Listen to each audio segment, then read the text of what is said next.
తాకట్లో ఉన్న మీ బంగారాన్ని విడిపించి ఆ రోజు ఆన్లైన్ రేటుకి కొంటాం. Sharma gold company.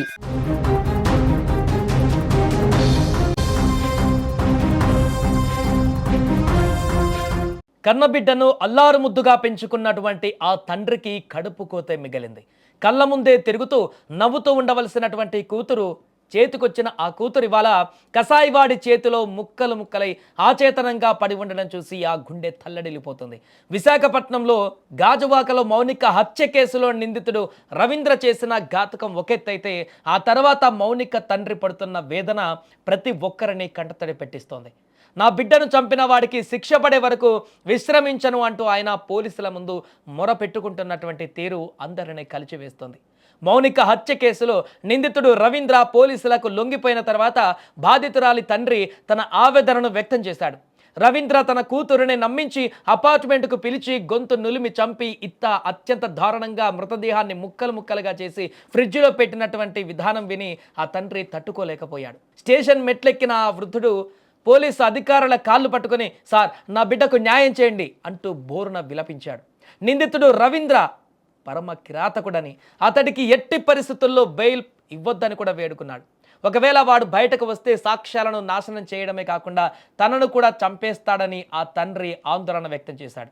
ఒక ఆడపిల్ల జీవితాన్ని బుగ్గిపాలు చేసిన ఆ మృగాడికి ఉరిశిక్ష పడే వరకు పోలీసులు పక్కాగా దర్యాప్తు చేయాలని ఆయన డిమాండ్ చేస్తున్నారు. ప్రస్తుతం ఆ ఉద్వేగపూరిత దృశ్యాలు విశాఖపట్నం వాసులందరికీ తీవ్ర ఆందోళన కలిగిస్తున్నాయి, కంటింటి పర్యాంతం అయ్యేలా చేస్తున్నాయి.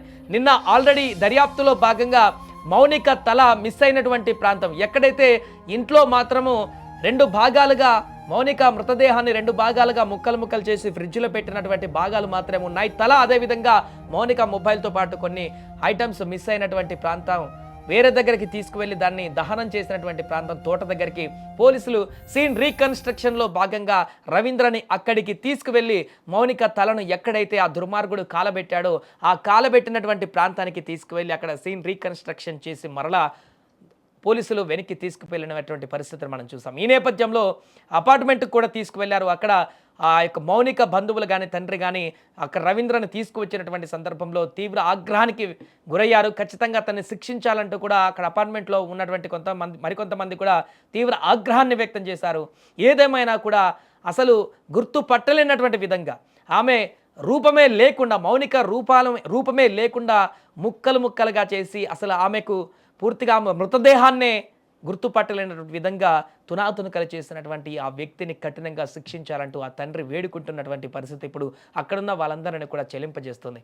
ఏదేమైనా కూడా ఈ కేసుకు సంబంధించిన దర్యాప్తులు అనేక విషయాలు బయటకు వస్తున్నాయి. మౌనిక నిన్న అపార్ట్మెంట్కు రావడానికి ముందు వీరి మధ్య ఎలాంటి సంభాషణ జరిగింది, ఏం చెప్పి రవీంద్ర తన ఇంటికి పిలిపించుకున్నాడు, అపార్ట్మెంట్కు మౌనిక రావడానికి ముందు ఎలాంటి చర్చ కొనసాగింది ఇద్దరి మధ్య, దానికంటే ముందు ఏం జరిగింది, ఎంతకాలంగా వీరి పరిచయం ఈ రకంగా మర్డర్ చేసేటువంటి వరకు దారితీసింది అనేటువంటి పూర్తి వివరాలను కూడా ఇప్పుడు పోలీసులు సేకరించేటువంటి పనిలో పడ్డారు. ఏదేమైనా కూడా ఆ తండ్రికి ఈరోజు కూతురు లేనటువంటి పరిస్థితి ఏర్పడింది.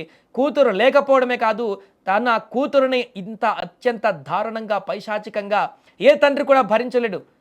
తన కూతురు హత్యకు గురైంది అని తెలుసుకోవడమే ఆ తండ్రికి గుండె పగిలేంత భారం అయితే, ఆ కూతురు గుర్తుపట్టలేనటువంటి విధంగా డెడ్ బాడీ కూడా గుర్తుపట్టలేనటువంటి విధంగా ముక్కలు ముక్కలు చేసి ఫ్రిడ్జ్లో పెట్టినటువంటి ఘాతుకమైనటువంటి విషయాన్ని ఆ తండ్రి ఏమాత్రం కూడా జీర్ణించుకోలేకపోతున్నాడు. తన గుండె పగిలిపోయి నెత్తి నోరు బాదుకుంటున్నాడు. నా కూతురిని ఇంత దారుణంగా చంపేసినటువంటి ఆ వ్యక్తికి కఠినంగా శిక్ష పడాలి, ఎట్టి పరిస్థితుల్లో బెయిల్ రాకూడదు, అతనికి ఉరి శిక్ష పడాలంటూ ఆ తండ్రి పడుతున్నటువంటి ఆవేదన, పోలీసుల దగ్గర పెట్టుకుంటున్నటువంటి మొర అక్కడున్న వారందరినీ కూడా కంటతడి పెట్టిస్తోంది.